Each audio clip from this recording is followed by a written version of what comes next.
and your team. Yeah, what I'm going to do is, if you don't mind, I mean, you asked just one direct question. The other members would like to come in here, and just in say, related to practical support in Brexit, was there any practical support of any knowledge? The answer is no. Okay, I'll allow Noel first. Yeah.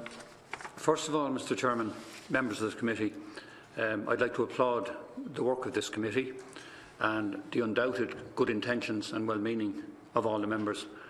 As the CEO has already mentioned, I am a news agent. My shop is in Monasterevin in County Kildare.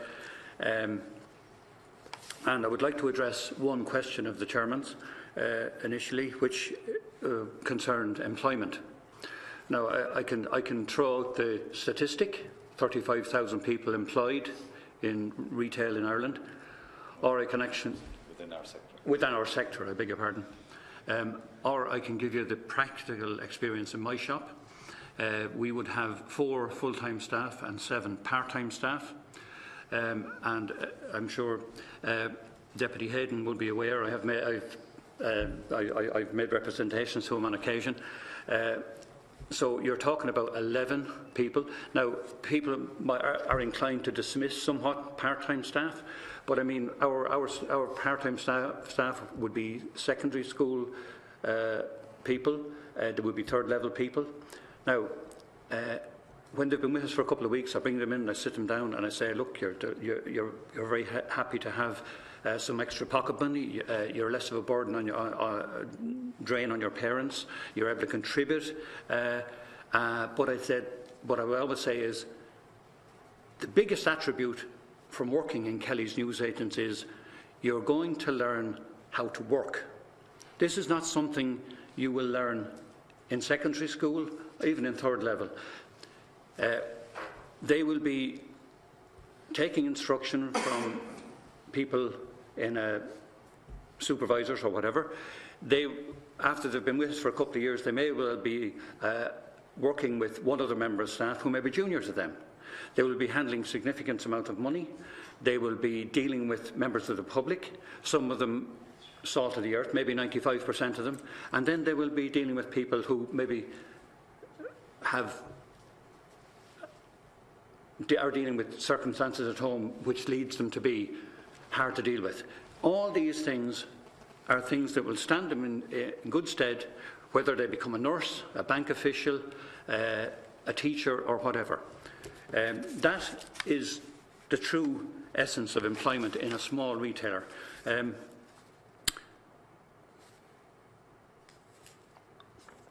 I will let my colleague Anne, who actually deals first-hand with structural separation because it affects her directly. Now, as I'm President, and it is a burning issue for a lot of our members, I obviously am fully up to date with its implications, and it was mentioned by, sorry, Deputy Healy-Rae was absent, but it was mentioned by the 3 other members across here, and as I say, Anne will deal with that. We in the Convenience Stores and Newsagents Association, we're a broad grouping of retailers. We represent urban, we represent city, we represent urban, city, we represent small and large, and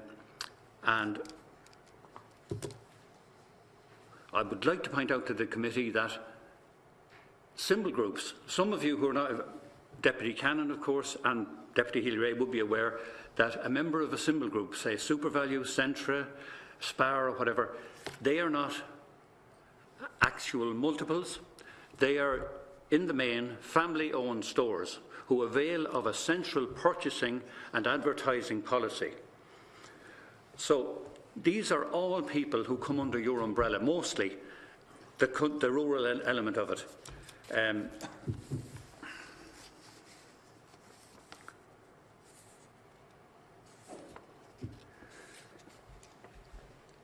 As I said in my opening few words,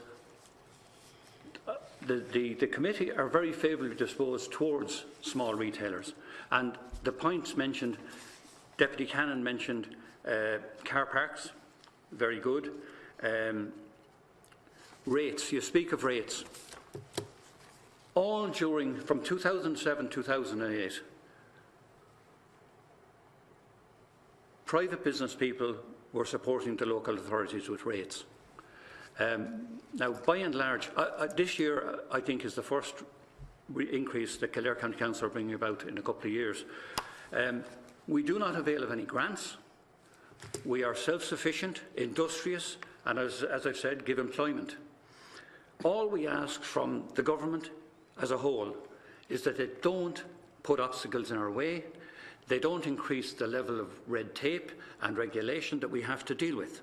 We haven't got the backroom office staff to deal with all these things which the bigger enterprises can. So in other words, Mr. Chairman, you ask what grants would we need. If you and your committee could roll back some of the impositions imposed by central government, we would be very grateful for that. And as I say, we're industrious, we're self-reliant, we're entrepreneurs. That's all we require from the committee. Thank you very much for your time, gentlemen. We'll be looking to go in there.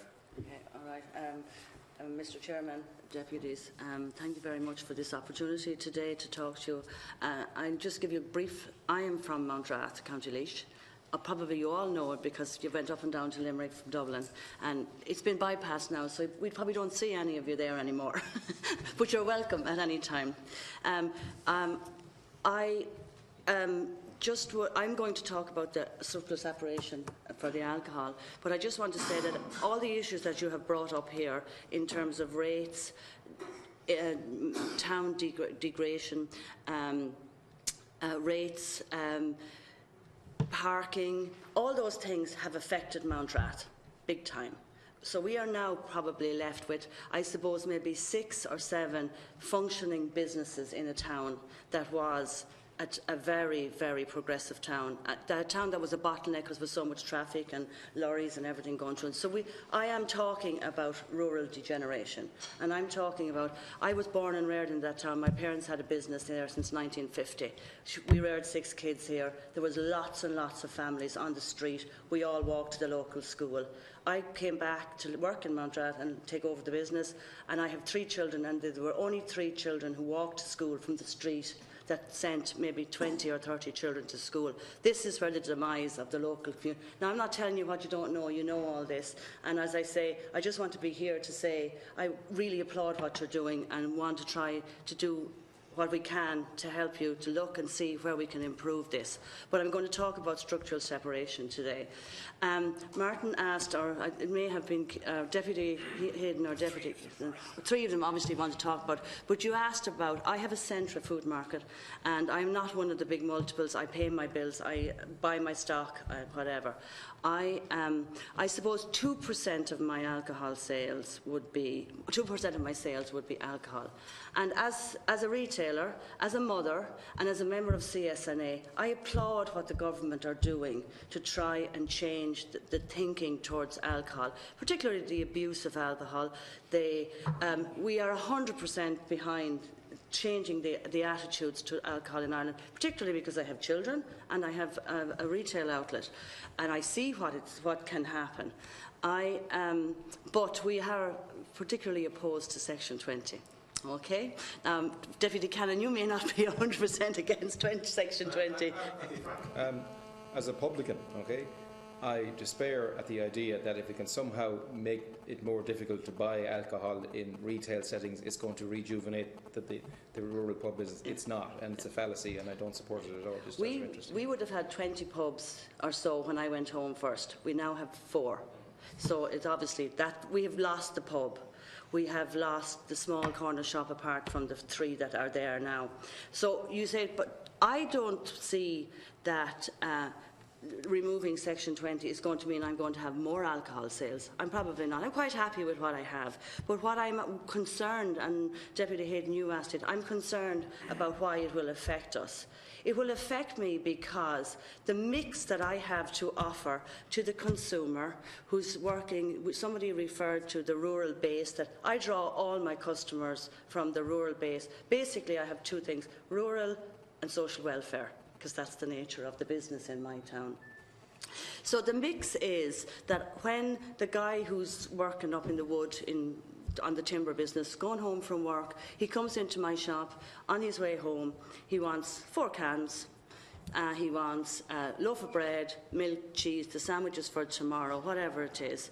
If he's working all day, if he comes into my store and he wants 4 cans and he has to be escorted behind either a barrier or has to be opened up to hand him it, that experience that is the shopping for him, he's not going to bother with that. He's going to say, look, this is it. So at that 7 to 9 is the time that he would probably come into me. I've lost the mix that he's going to purchase. It will mean that not only am I not selling the alcohol, I'm not selling all of that. So then I don't need another girl or another young person to do that 9 to 7 shift, because I can't afford to pay them if I'm not selling this stuff. So that would concern me in terms of the, the second thing about the mix is that, okay, you're on your way home from work and your wife rings you and she says, oh, Kieran, such and such is after ringing, they're calling over tonight. Will you pop into Centra, get me 2 pizzas, bottle of wine, and whatever else I need? You go in, you do that, and you say, can I have a bottle of red wine? And you can't go down and choose it. Like buying wine, there's a theatre attached to buying wine. You go in, you browse, you say, well, I have an Italian, I had that before, I didn't like that. Instead of that, you're going to be asked to pull across the curtain and say, well, I'll take that one. That will remove the pleasant shopping experience, which was referred to in a different way about walking around in nice flower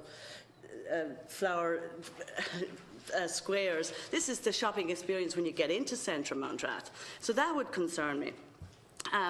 The other thing that concerns me is that if in my store I have space, in Bosco's store or in Jer's store, who would be contemporaries of mine, they have 2 drops of alcohol.